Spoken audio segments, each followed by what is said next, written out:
Hello, this is James with a new story on my author channel. I hope you enjoy my story. Don't forget to like and subscribe to the channel. The clinking of silverware and the murmur of joyful voices drifted through the November air, a festive symphony that, for the first time in my life, excluded me entirely. Thanksgiving, a day meant for family, became the day my own blood banished me from their table. My name is Ella, and this past Thanksgiving is a holiday I won't soon forget. My family concocted a story to prevent me from joining them for dinner, making me the sole person excluded. They gathered around the table, laughing and celebrating, behaving as if I were invisible. The reason? I work as an HVAC technician. But here's the real irony. I was the one financing my sister's college education. The very sister who was too embarrassed to even recognize me. The same family that gladly accepted my financial support but didn't want my presence at their table. In that moment, I made a choice that would alter the course of everything. The buzzing neon sign of my HVAC shop cast a wavering glow in the evening dusk as I secured the building for the night. The chilly Denver air nipped at me through my jacket, but a sense of contentment warmed me from within. Thanksgiving was just a few days away, and for a change, I wouldn't have to be on call for work orders or emergency repairs. The crisp air, the promise of roasted turkey and my grandmother's famous pumpkin pie, the rare chance to just be with my family without the constant hum of work buzzing in the back of my mind. I had been looking forward to it for weeks. I had everything arranged. Jobs were scheduled, bonuses for my team were prepared, and I had even selected a fine bottle of wine to contribute to the dinner, a rich Cabernet I knew my father particularly enjoyed. As I settled into my truck, the engine purring to life, my phone buzzed. My mother's name illuminated the screen. A smile formed on my face as I anticipated her usual pre-holiday query about my dessert contribution, pecan or pumpkin. Knowing Mom, she'd already have a dozen other questions lined up about timings, who was bringing what, and if I remembered to bring my special serving dish. However, when I answered, the tone of her voice instantly put me on edge. "Ella, honey, I need to discuss Thanksgiving with you," she began. Something was wrong. My mother typically had a certain briskness in her voice, an efficient, no-nonsense quality. But now, she sounded wavering, almost hesitant, as if she were about to deliver unwelcome news. My gut tightened. "Sure, what's up?" I responded, putting the truck in gear and pulling out of the parking lot. A pause followed, just long enough to make my stomach clench. "We believe it would be for the best if you sit this year's dinner out." I almost veered into the adjacent lane. The words hit me like a physical blow, sharper and colder than the Denver air. "Wait, what?" My hands tightened on the steering wheel, knuckles turning white. "What do you mean, sit it out? We always spend Thanksgiving together. It's a tradition, Mom." My mother sighed softly, the kind of sigh she used before feeding me a well-rehearsed excuse, a sigh laden with false regret. "Well, it's just that this year, things will be a bit more formal. Clara's boyfriend is bringing his parents, and we thought it might be better if it were limited to close family. A more intimate gathering, you know?" I scoffed, a knot forming in my chest, tightening with disbelief and a nascent anger. "I am close family, Mom. I'm your daughter. I'm Clara's sister."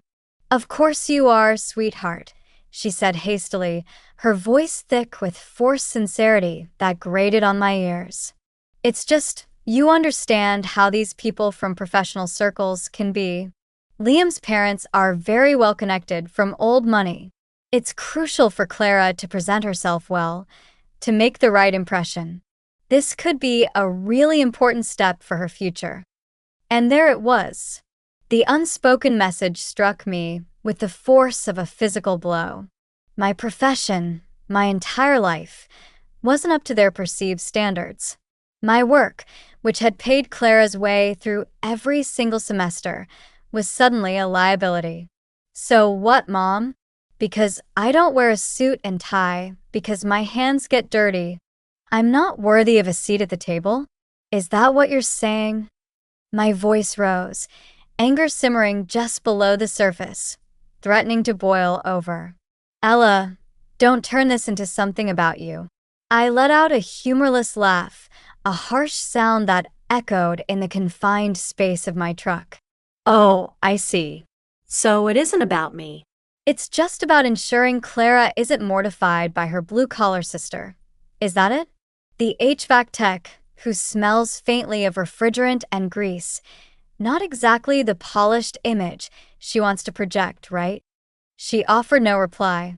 Just a long, heavy silence that spoke volumes, confirming every fear, every burgeoning resentment I had tried to push down. That silence was all the confirmation I needed. I can't believe this, I muttered, shaking my head slowly. Ella, honey, it's only one dinner. We'll make it up to you. Perhaps a family brunch next weekend or a special Christmas gathering, she proposed, her voice attempting to sound soothing, as if that could possibly soften the blow of such a blatant betrayal. I didn't wait to hear more. My thumb stabbed the end call button. I sat there for a long moment, gripping the steering wheel, my breathing shallow, my mind reeling. One dinner, after years of supporting Clara, paying for her tuition, her textbooks, her rent, ensuring she never had to stress about a single thing, never had to take out a loan. And now, I wasn't considered good enough to be in the same room as her boyfriend's family. Not good enough to share a meal, a laugh, a moment of family joy. The sheer audacity, the cold calculation of it, made my stomach churn. As I sat in the quiet of my truck, the interior suddenly feeling suffocating, my phone vibrated once more. It was a text from my cousin, Olivia. My only cousin, who genuinely seemed to care. I have to tell you something. It's regarding Thanksgiving. I was hesitant to open it, a sense of dread washing over me. But my curiosity, or perhaps my need for the unvarnished truth, won out. I overheard Mom and Clara talking the other day. Olivia's message began, line after line appearing on my screen. Clara told her she didn't want you there because she was worried it would reflect poorly on her in front of Liam's parents. And then the quote, word for word, burned itself into my memory. I don't want them thinking we have working-class origins. I read the message twice, then a third time, the words blurring through a sudden film of tears.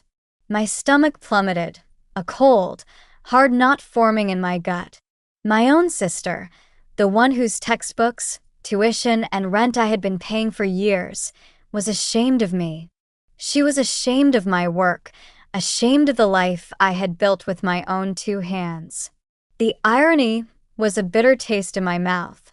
I felt the urge to hurl my phone against the dashboard, to scream until my throat was raw, but instead, I just sat there, clutching it so tightly my knuckles turned white. My hands trembled, not from cold, but from a profound, stinging hurt. In hindsight, I should have recognized the signs. They had been there, subtle at first, then growing increasingly obvious, each a small cut that I had dismissed, rationalized away. I recalled last Christmas when she hosted a large party for her law school friends. I only learned about it through a random social media post, her smiling face at the center of a group photo with a caption about celebrating success with the best people. I wasn't invited. When I asked her about it, she gave a hurried excuse about it being a small gathering and no big deal, barely meeting my eyes. I, ever the trusting older sister, let it go. Then there was the time I visited her on campus a few months ago. I was in the area for a job and thought I'd surprise her, take her to dinner, maybe catch up properly. When she saw me approaching her dorm, her eyes darted around anxiously, as if she feared being seen with me, a ghost from her other life. She barely allowed me inside, rushing through pleasantries before inventing an urgent excuse about a study group she needed to attend, practically pushing me back out the door. And the introductions, oh, the introductions. Whenever we encountered her friends, she never said, "This is my sister, Ella." It was always a vague, "Oh, this is family," or "This is Ella," with a hurried change of subject. As if my actual identity, my name, my profession, was something to be obscured, something to gloss over. She never invited me to her university functions, never introduced me to Liam, despite their year-long relationship, even after I had asked. I had dismissed it all, telling myself she was just distracted, busy, or young. I told myself I was being overly suspicious, overthinking. But this was irrefutable. It was a declaration, a deliberate act of erasure. Thanksgiving Day came, and for the first time in my life, I was utterly alone. My apartment felt vast and empty, the silence deafening. The smell of my own cooking, a simple chicken dish I'd thrown together, felt pathetic compared to the grand feast I knew was taking place without me. I attempted to find distractions. I took a long, aimless drive through the quiet Denver streets, stopped at a coffee shop where the holiday cheer of others felt like a mocking echo, and even called a few friends, pretending everything was fine, but nothing could ease the hollow ache in my chest. That evening, against my better judgment, drawn by a masochistic urge, I browsed social media. And there they were, smiling family portraits, a perfectly arranged dinner table laden with food, Clara in a chic, elegant dress, radiant beside Liam, whose parents looked equally sophisticated and poised, every inch the professional circles Mom had described. And me? I was nowhere to be found, not even a passing mention. In that instant, something inside me changed irrevocably. If I wasn't good enough to be at their table, then my money wasn't good enough to fund Clara's education. My sacrifice wasn't worth their respect. So I made a decision that would change everything. The following morning, I woke up feeling a strange, unfamiliar sense of lightness.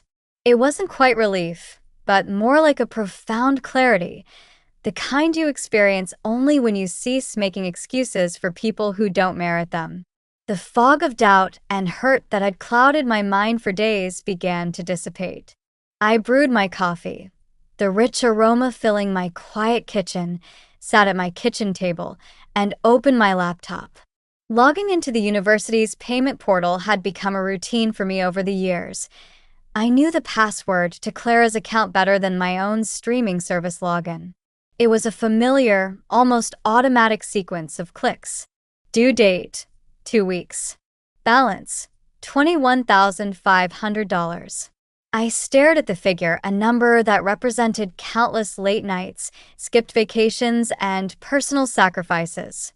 I had paid for every single semester since she began law school, without a moment's hesitation, believing I was investing in her future, in our family. But this time was different. This time, my cursor drifted to Remove Payment Method. My finger hovered for a moment, a tremor of finality running through me. A small pop-up window appeared. Are you sure you want to remove this account as a payer? This action cannot be undone. I clicked yes without a second thought, the sound of the click feeling like a definitive period at the end of a very long, very painful sentence. The moment my laptop closed, a sense of profound calm washed over me, almost immediately followed by the insistent buzz of my phone on the table. My mother's name flashed on the screen. I let it ring. Once. Twice. It rang again, then a third time, the insistent vibration a stark contrast to my newfound peace. On the fourth call, I sighed, a long, drawn-out exhalation, and answered, already preparing myself for the inevitable confrontation, the accusations, the guilt-tripping. Hey. My mother's voice was sharp, high-pitched, and exasperated, as if she had been in the middle of an argument, already on the defensive, before I even picked up. "What are you doing?" I took a leisurely sip of my coffee, savoring the warmth. "Good morning to you as well, Mom," I said, my voice deliberately calm, a stark contrast to her frantic tone. "Don't play coy with me," she retorted, her voice hardening. "Clara just called me, frantic, saying you cut off her tuition payment. Tell me this isn't true. Tell me you didn't do this." "Oh, it's true," I stated flatly, my gaze fixed on the steam rising from my mug. Silence, thick and heavy, followed by a sharp gasp on the other end. "Ella, how could you be so heartless?" "Heartless?" I laughed, a short, bitter sound devoid of humor. That's a peculiar choice of words, given she's the one who had me uninvited from Thanksgiving because she was embarrassed by me. She's the one who actively chose to exclude her own sister. "She was just trying to make a good impression on Liam's family," Mom argued, her tone shifting into that cloying, guilt-inducing mode she reserved for when she wanted something from me, when she needed to manipulate. "You know how these things are, Ella. She's young. She doesn't always think things through. It was just a misunderstanding." "She's 24, Mom. She's in law school, supposedly learning to be a professional. She's old enough to know precisely what she's doing and the consequences of her actions." Another pause. Then the inevitable, the argument she always fell back on. "But you promised you would support her through school, Ella. You promised." "No," I corrected, my grip on the mug tightening. "I promised to help my sister, someone who is grateful, someone who treated me with respect. Not someone who treats me as if I'm disposable, someone whose very existence is an embarrassment to her." She didn't mean it that way, Ella. "You're misinterpreting." She meant it exactly that way. Olivia heard her. "Clara said she didn't want them thinking she had working-class origins." "That was my money, Mom. My working-class origins money." Mom let out a frustrated sigh, a sound of pure exasperation. "You're overreacting. Family makes sacrifices for one another. That's simply what we do. You should understand that." I swallowed a bitter laugh, a wave of weariness washing over me. It's funny how family only seems to apply when I'm the one giving, isn't it? When it's my turn to expect some basic respect, some acknowledgement for the years of sacrifice, suddenly I'm asking for too much. Suddenly I'm being dramatic. "She needs this, Ella. Her whole future depends on it." "So did I, Mom," I countered, thinking of all the opportunities one had put on hold, all the small luxuries I had foregone to ensure Clara never went without. Mom fell silent. For once, she was without a ready comeback. No rehearsed lines about what was best for the family or how Clara's future was entirely in my hands. I let the silence linger, allowing my words to sink in before speaking again, my voice steady, resolute. "I'm done, Mom. I mean it. I've spent years paying for her education, covering every cost, ensuring she never had to worry about a thing. I gave her a life of privilege she didn't earn. And the one time, the single time I needed her to simply acknowledge me, to treat me as a human being worthy of respect, she chose to erase me instead." Mom exhaled with exasperation. "You're being so dramatic. This is crazy, Ella."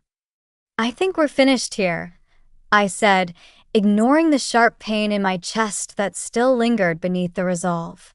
"Ella, wait." I hung up.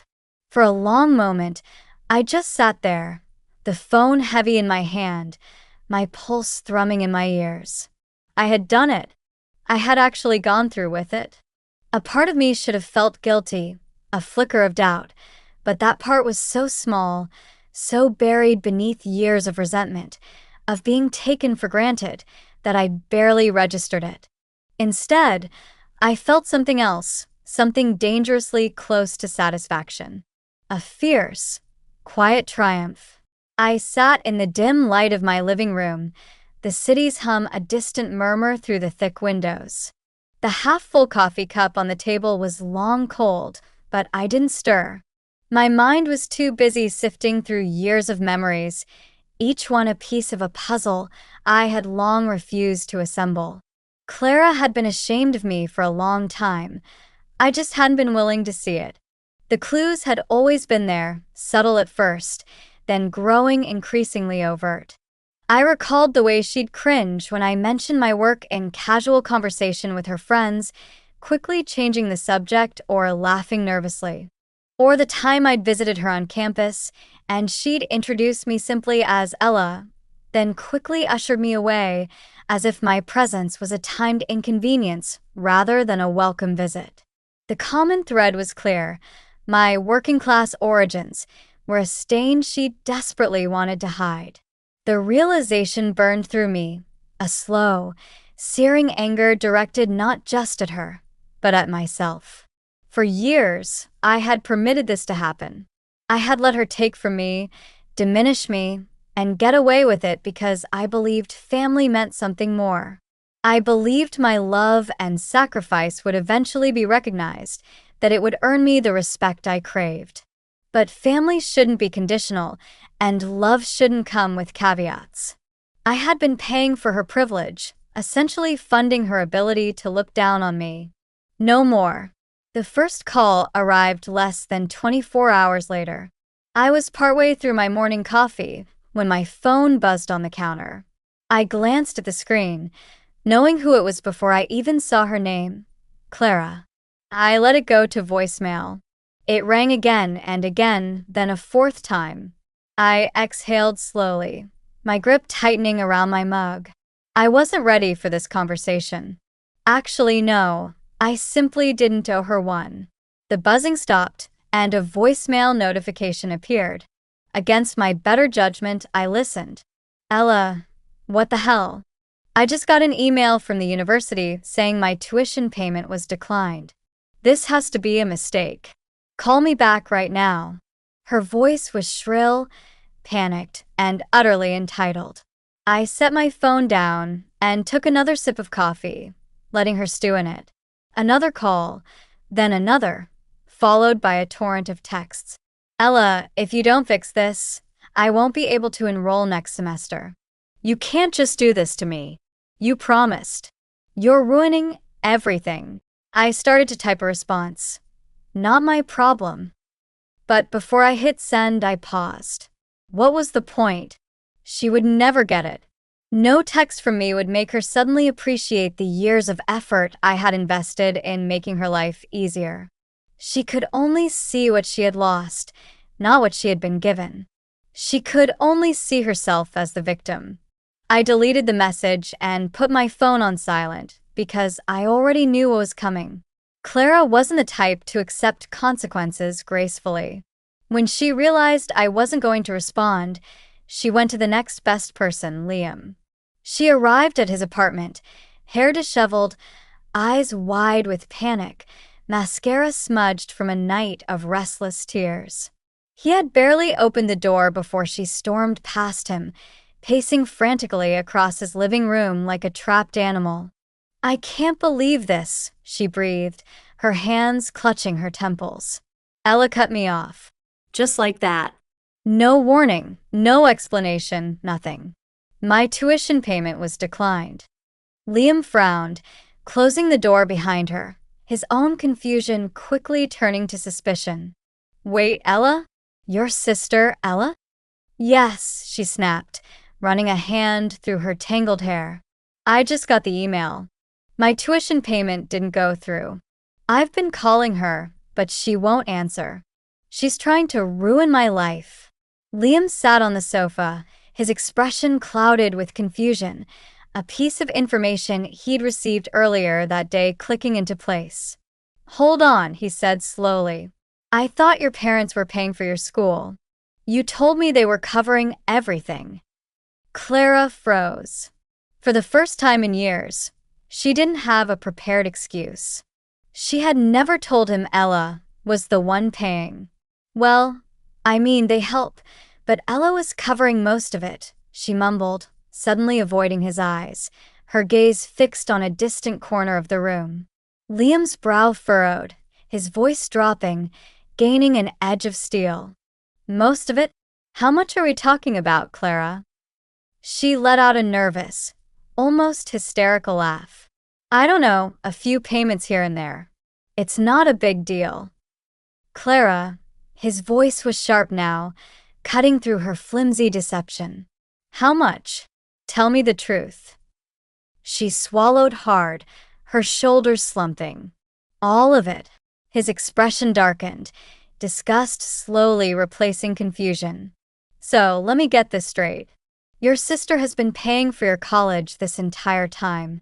And you let me believe your parents were handling it? You lied to me, Clara? She waved a hand dismissively, trying to regain control. It's not a big deal, Liam. It was just easier that way.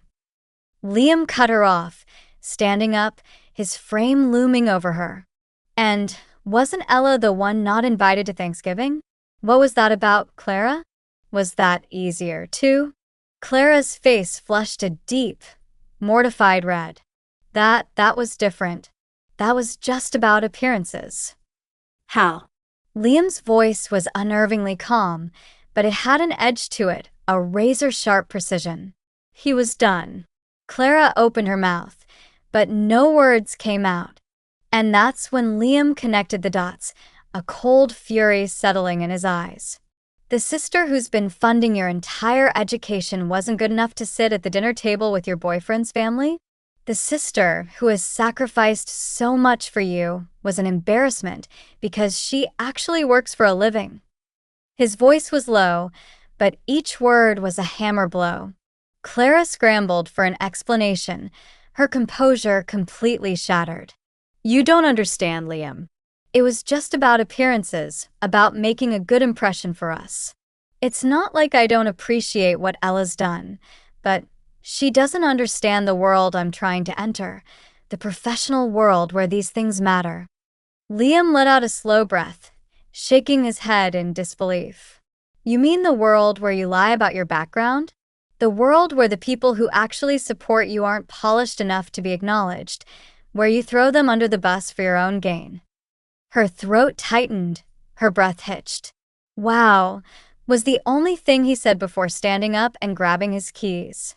Clara blinked, tears welling. Wait, where are you going? Liam looked at her as if seeing her for the very first time, a stranger he no longer recognized. I need some space. A lot of space. Her stomach lurched, a sickening sensation. You're seriously angry at me over this? You're going to leave me? Liam didn't answer. He just walked out the door, and for the first time, Clara realized she might have lost more than just her tuition. That night, my phone vibrated with a final text from her. I hope you're happy. You just ruined my life. I hate you. I stared at the screen, waiting for the guilt to seep in. It didn't. I just set my phone down and finished my coffee, because if she thought I had ruined her life, she was about to learn that she had done that all by herself. The next call was not from Clara. It was from my mother. I stared at the screen, her name, Margaret Calloway, glowing like a warning. I could already imagine the tone she would use, the carefully measured disappointment, the soft sighs that carried more weight than words, the underlying message that I had somehow failed her, failed the family. I let it ring twice before answering, steeling myself. Ella, my mother's voice was sharp and urgent, devoid of the gentle manipulation she usually employed. I just got off the phone with Clara. She's hysterical. She's saying Liam broke up with her. What did you do? I leaned back against my kitchen counter, tightening my grip on my coffee mug. Yeah, maybe she should have considered that before she treated me like I was invisible, like I was something to be hidden. Ella, she scolded, her voice dropping into that maternal, I'm trying to be reasonable tone, the one that meant I was being unreasonable. She's your sister. You can't just desert her like this. She's distraught. I exhaled through my nose, forcing myself to remain calm. I didn't desert her. I just stopped bankrolling her lifestyle. There's a big difference, Mom. She's just a kid, Ella. She doesn't understand the real world yet. I laughed, a short, humorless sound. Mom, she's 24 years old. She's in law school. She's supposedly on the cusp of becoming an independent adult. She's hardly a child. She doesn't know how to handle this kind of setback, Mom pressed, her voice taking on a desperate edge. If she is to drop out, it will ruin her future. Her whole career will be over before it even begins. There it was. The real reason for her call. Not to ask how I was doing after being ostracized from Thanksgiving. Not to apologize for how I'd been treated. No, this was about damage control, about fixing the mess Clara had made, and I was expected to clean it up again. I stayed silent, waiting for her next move, the next desperate plea. Ella, please, Mom softened, sensing my resistance, her voice becoming a strained whisper. You know how hard she's worked to get where she is. I swallowed the bitter taste rising in my throat. And where was she when I was working double shifts, Mom? Where was she when I was pulling overtime, pouring every extra dime into her tuition, making sure she never had to take out a loan, Mom? Where was she when she let you uninvite me to Thanksgiving because she was embarrassed by me? Was she working hard then, Mom? Or was she just working hard to hide me? Mom let out a long, exasperated sigh. You're making this bigger than it needs to be, Ella. It was just one dinner. Are you serious, Mom? She erased me. She's been erasing me for years. She's only calling now because her safety net is gone, because her perfect little world is crumbling. She doesn't care about me, only what I provide. She's family, Mom stressed, her voice rising again. We help each other. Always. Funny how that only works one way. I shook my head, pushing off the counter and pacing the kitchen, the familiar words falling flat now. No, Mom. I helped her. I covered her tuition. I made sure she had a roof over her head. I gave her a future. And she couldn't even give me a seat at the damn dinner table. She couldn't even acknowledge my existence to her fancy, new boyfriend. She's scared, Ella. She's young. This is a lot for her. She's selfish. I corrected, my voice firm. And I'm done cleaning up her messes. There was a long pause. Then, in a voice coated with forced patience, Mom asked, So, what do you expect her to do? Just drop out? Throw away all those years of hard work? Not my problem, I said flatly, the words feeling surprisingly easy to say. Ella, she warned, a sharp edge in her tone. I mean it, Mom, I said, already exhausted by this cyclical argument. Find someone else to foot the bill. Like who? She shot back, a desperate plea in her voice. Your father and I can't afford it. You know that. We have our own expenses. We can barely keep up. And there it was, the truth hidden beneath all the guilt-tripping and accusations. She never expected Clara to figure it out on her own. She expected me to cave, to return to my role as their personal ATM. But this time I wouldn't. I guess Clara's going to have to learn how to live like the rest of us, I said, reaching for the end call button. Ella, click. The next few hours were quiet. Too quiet. Then, one by one, the rest of them began to call, a coordinated assault. Dad was first. Ella, this has gone too far. His deep voice rumbled over the phone, heavy with paternal disappointment. You're punishing your own blood. This isn't right. Then Aunt Diana, Mom's sister, whose own financial struggles I'd often silently observed. I never thought you'd be so heartless, Ella. Family is family, no matter what. Uncle Lawrence, a distant relative known for his lavish lifestyle and questionable business dealings, chimed in next. It's just money, Ella. You make plenty. Don't be petty.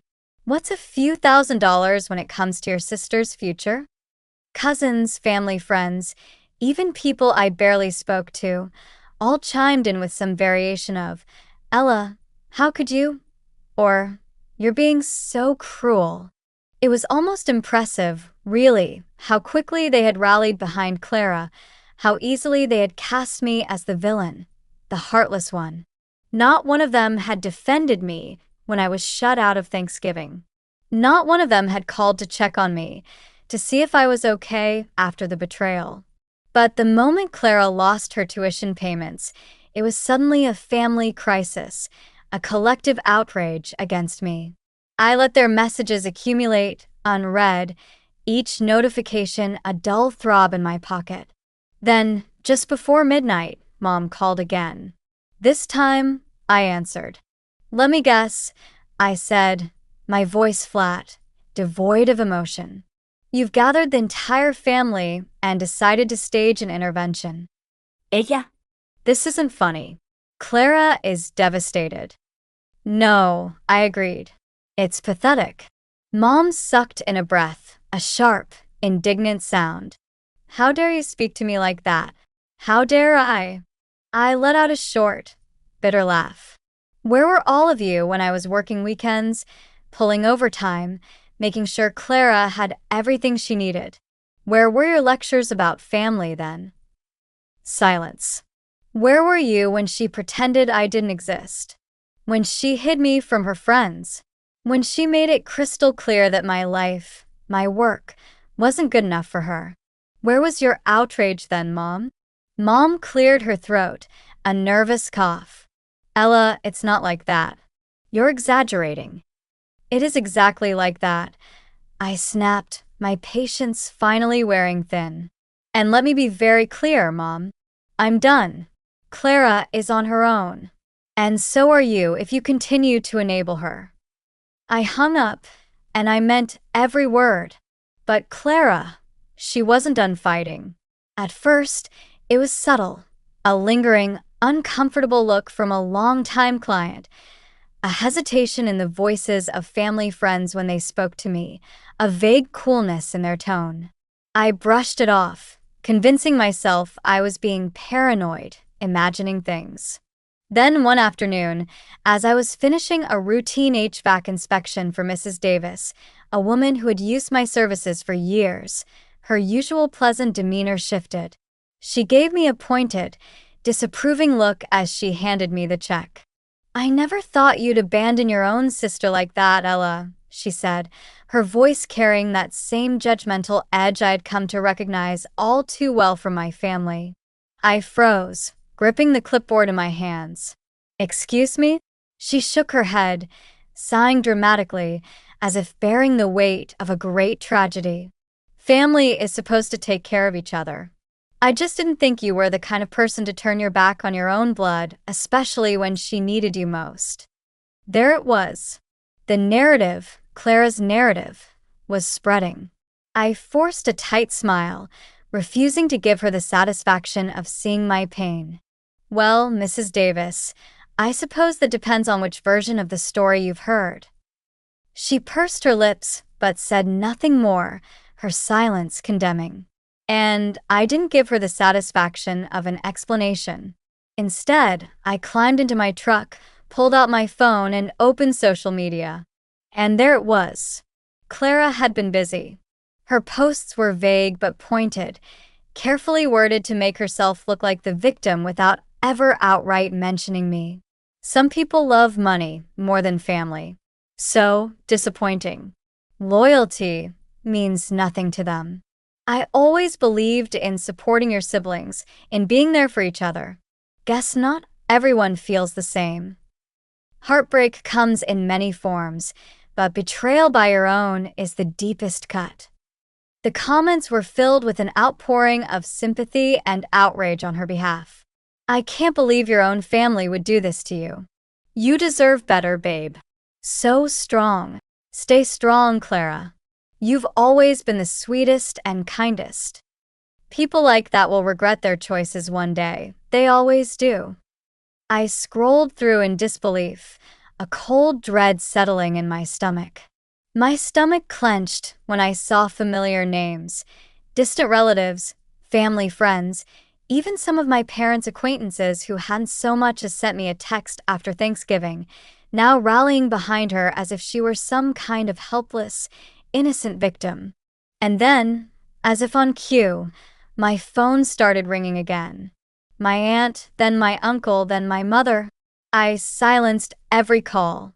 I knew what they were going to say before they even opened their mouths. I had gone from being family to the villain in a matter of days, simply because I refused to keep playing my role as the silent, unquestioning provider. I tossed my phone onto the passenger seat and started the engine. Enough. I was done letting her control the narrative. I didn't call ahead. I didn't warn her I was coming. I pulled up to Clara's apartment building, walked straight to her door, and knocked hard, the sound echoing in the hallway. It took a few moments, but then the door swung open, revealing Clara. She stood there, her phone still in her hand, eyes widening just slightly in surprise before she quickly schooled her expression into something more composed. A familiar mask of nonchalance. "Ella," she said smoothly, a fake smile touching her lips. "To what do I owe the pleasure?" I pushed past her into the apartment without waiting for an invitation, the familiar scent of her expensive perfume and her carefully curated decor doing little to calm the fire in my veins. She scoffed, closing the door behind me with a click. "Oh, come in. Why don't you? Make yourself at home." I turned to face her, my jaw tight, my voice low and steady. "What the hell do you think you're doing, Clara?" She blinked, feigning innocence, her eyes wide. "I have no idea what you're talking about." I laughed coldly, pulling my phone from my pocket and holding up her latest, most melodramatic post. "Oh, you don't? Because this looks a hell of a lot like you trying to paint me as some heartless monster who abandoned you, doesn't it?" Her lips curled into a smirk, a flicker of defiance in her eyes. "I'm just telling the truth. People deserve to know." My fingers curled around my phone, my nails digging into the plastic. "The truth? The truth is I paid your tuition for years while you pretended I didn't exist. The truth is I gave you everything, a comfortable life, a future, and you still acted like I was beneath you. The truth is you lied to Liam.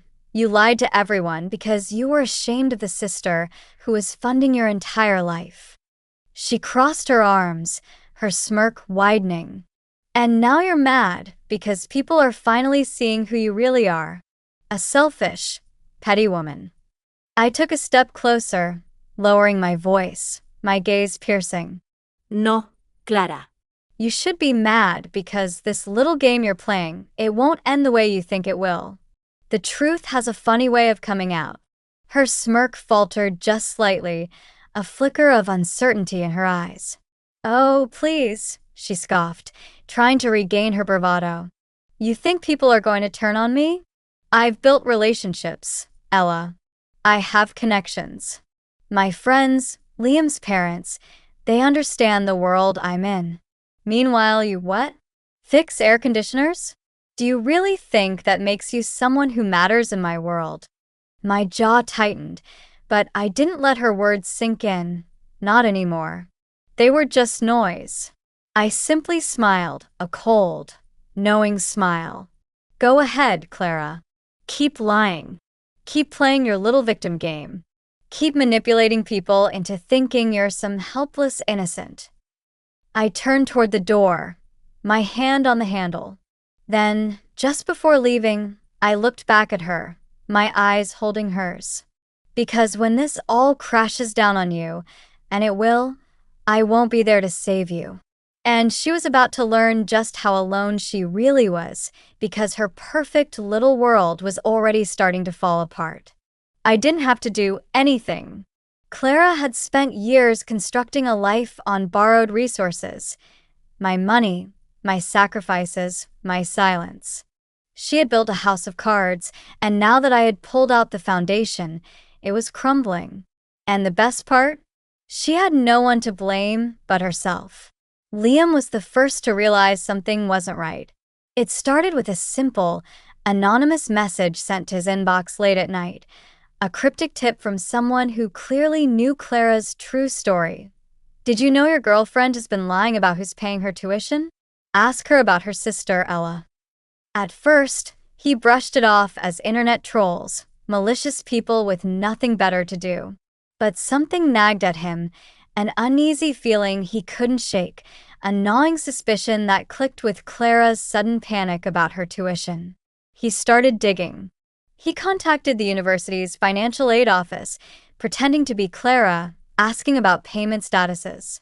It took him 3 attempts to get through to the right department, but when he finally did, the answer was clear and damning. Her tuition hadn't been paid. Not by her, not by her parents. There was no record of payment for the upcoming semester, no scheduled transactions, just a long history of payments from a now-removed sponsor, Ella Calloway. The pieces of the puzzle clicked into place, forming an ugly, undeniable picture. That night, when Clara showed up at his apartment expecting another evening of wine and carefully curated romance, she was met with something else entirely. Liam stood at the door, arms crossed, phone in hand. His expression was unreadable, cold and distant, a stark contrast to his usual warmth. Why did I have to hear from someone else that Ella was paying for your education, Clara? Clara blinked, her forced smile faltering. What? What are you talking about? Liam stepped aside, letting her walk in, but she could already feel the shift in the air, a chilling disconnect between them. The warmth, the ease, the intimacy they once shared was gone, replaced by an icy wall. I called the university, he continued, shutting the door behind her with a soft click that sounded final. I wanted to see if there was a way I could help with your tuition, since you were so stressed about it. I was worried about you. But imagine my surprise when they told me you didn't even have a payment plan set up because your sister was covering everything, and then abruptly stopped. Clara's mouth opened, then closed. She swallowed hard, shaking her head, trying to dismiss it. Liam, it's not a big deal.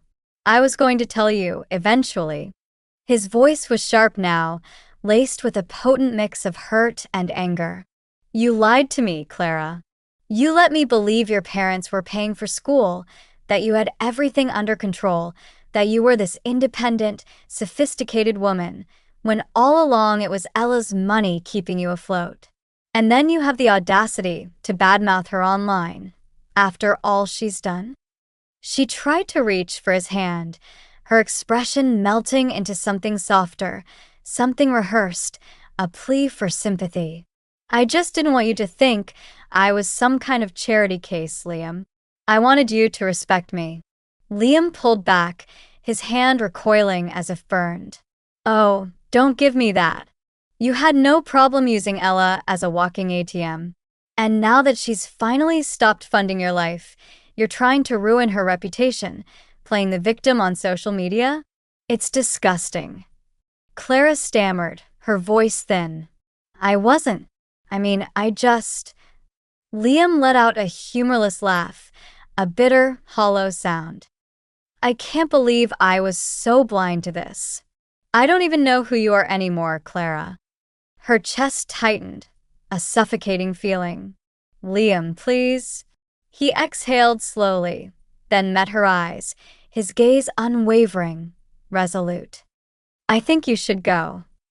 She stared at him, stunned, the full weight of his words hitting her. You're breaking up with me? Over this? I can't be with someone who lies this easily, who treats their own family like dirt and then blames everyone else for their problems, he said simply, his voice firm, leaving no room for argument. The words hit her harder than she expected, a raw, aching pain.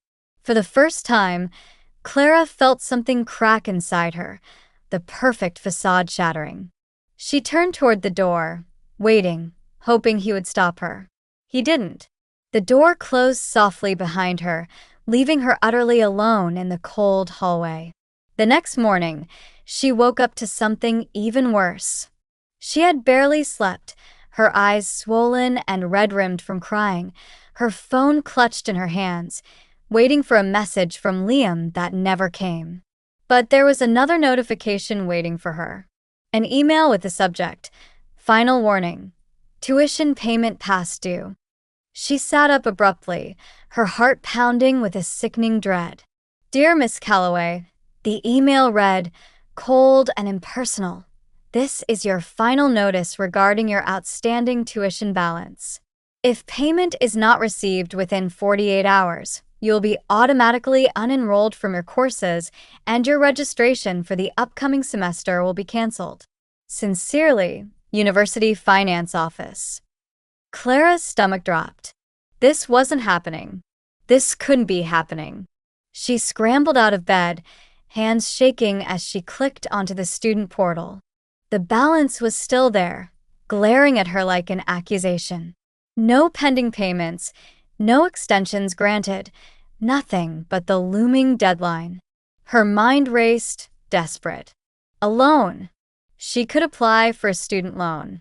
She pulled up the application form, typing in her parents' information, knowing she'd need them as co-signers, their names her last hope.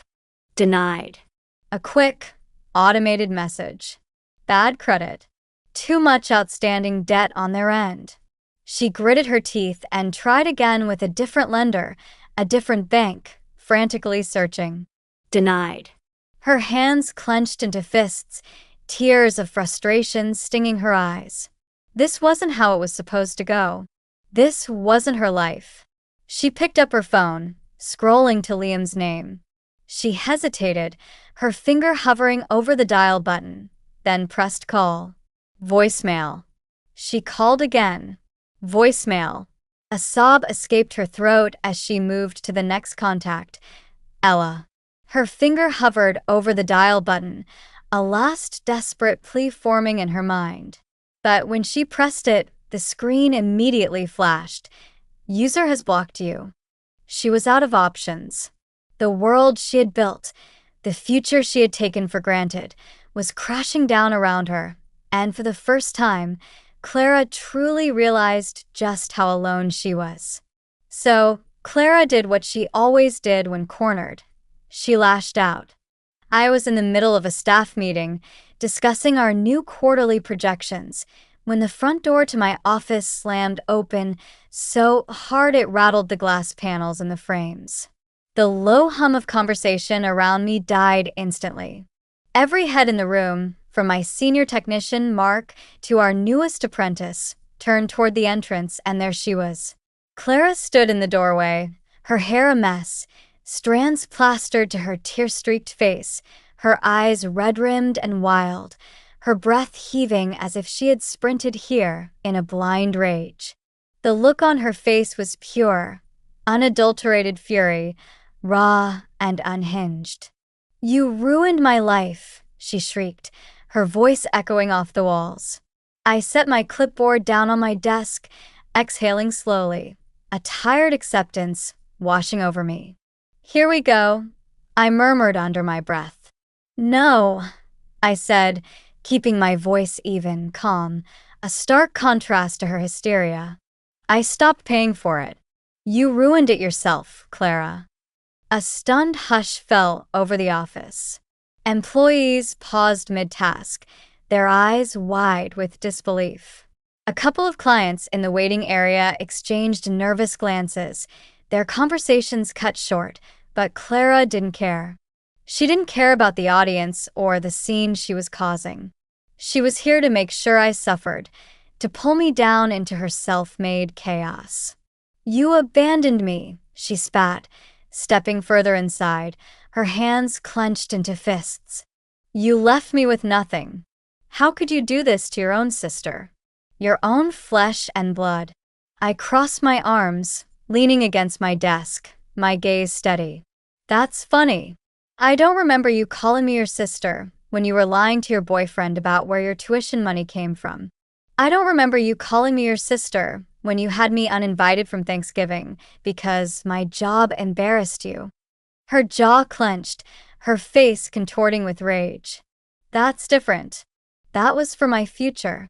Is it? I tilted my head slightly. Because it seems to me that you only acknowledge me when you need something. When I'm useful. When I'm your hater. Her eyes darted around the room, searching frantically for an ally, someone who would see her side, someone who would back her up, who would condemn me. No one did. Just quiet, impassive faces. So she turned to plan B, public shaming. Lifting her chin, she let her voice rise, ensuring everyone in the room, every client, every employee, could hear her performative outrage. She abandoned her own family, left me with nothing. She's selfish. She only cares about herself. She's not who you all think she is. She's a monster. The weight of her words hung in the air, but there was no reaction, no gasp of sympathy, no outrage on her behalf. Just the quiet disapproval of people who had seen what kind of person she was in real time, unfiltered and raw. And then, from the corner of the room, my senior employee, Mark, a man whose loyalty I deeply valued, stepped forward. "Ma'am," he said, his voice calm but firm, cutting through Clara's tirade like a knife.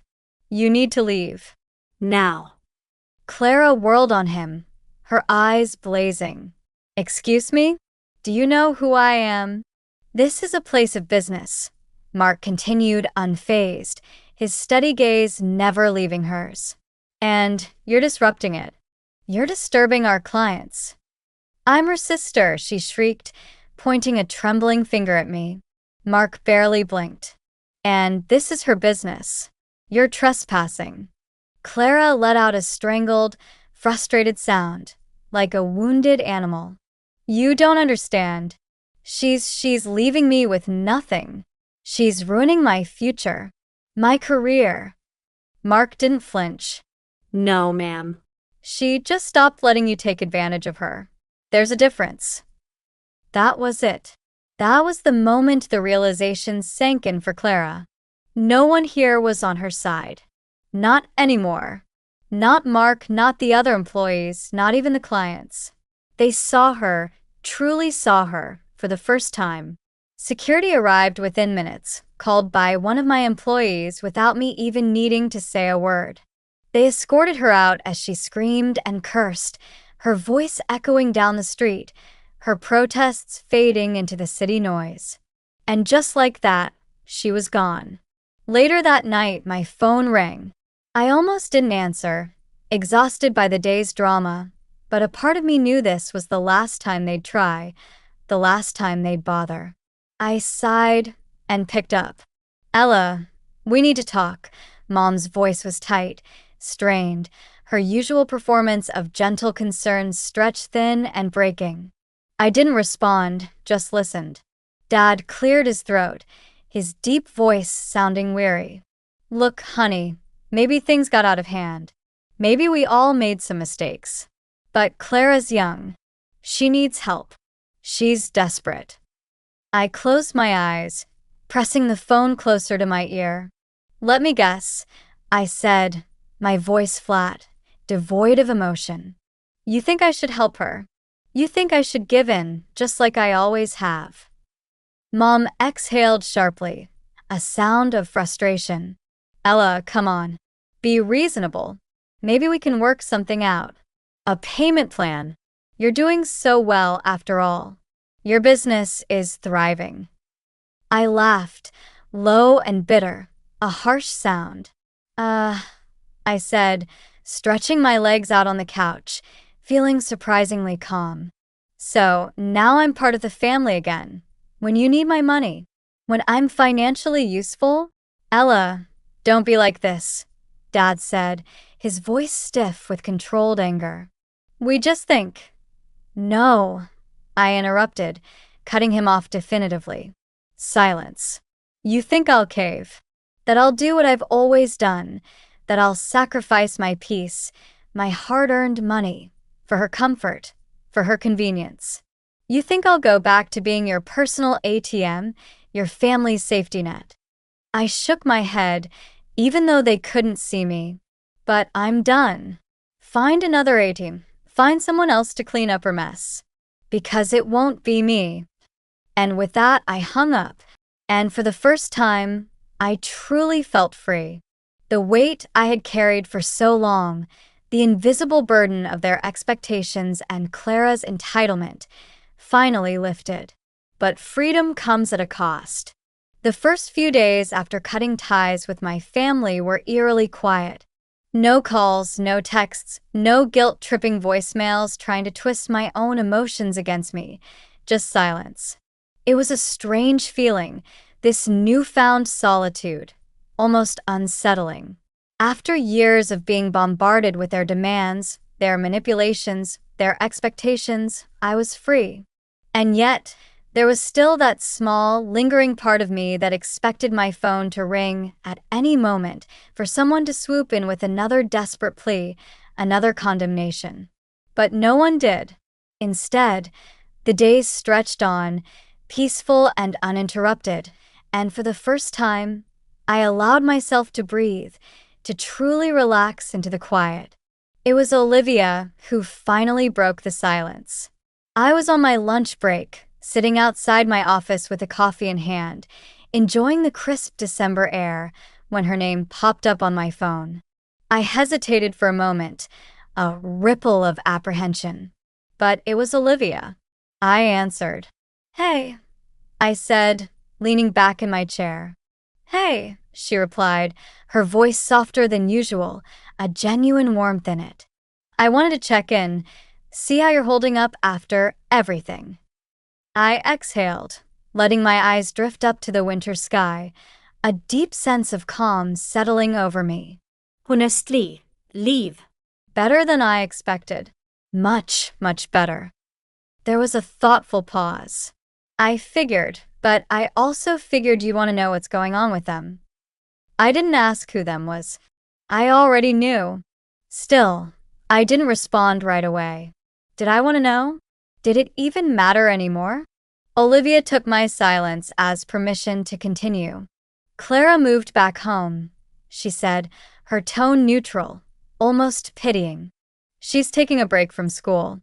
Says she's going to figure things out, but, well, you know how she is.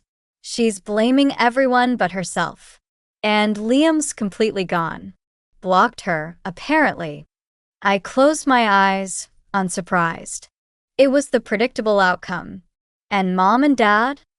I asked, already knowing the answer, the financial strain they'd be under. They're struggling financially. More than ever. But of course, they won't admit you were right, she said with a humorless chuckle. They're still blaming you for everything, as if it's your fault that Clara burned every bridge she had. They're furious they have to cover her expenses now. I nodded to myself, taking a sip of my coffee. Sounds about right. Some things never change. They'll never change, Ella, she said after another pause, her voice tinged with sadness. I hope you know that. You did the right thing for yourself. I do, I murmured, a sense of quiet acceptance settling over me. I think I've always known, deep down. I just wasn't ready to accept it before. Well, she sighed, for what it's worth, I think you did the right thing. For your peace of mind, for your self-respect.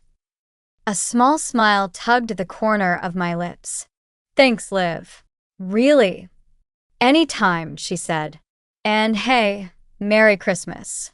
You deserve a good one this year, without all the drama.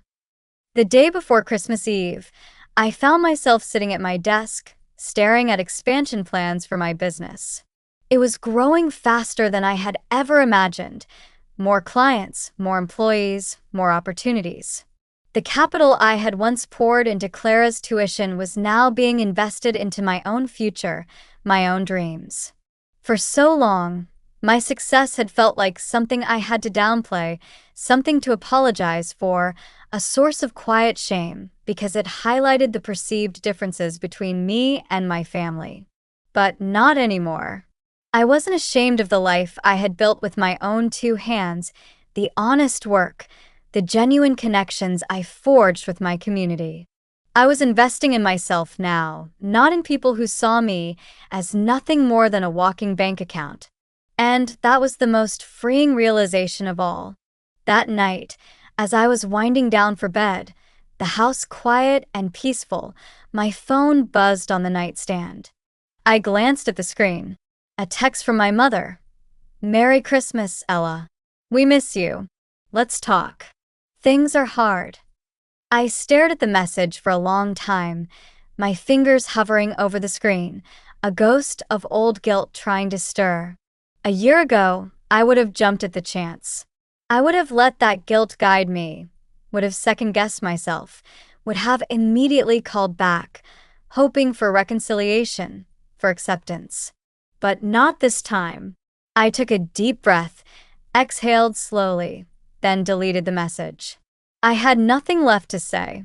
For the first time in my life, I chose myself, and it felt damn good. Before we wrap up, let me leave you with something to think about. Life often imparts difficult lessons, particularly concerning family.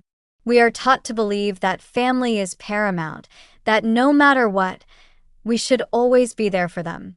But what happens when that loyalty is unreciprocated, when your sacrifices are expected but never appreciated?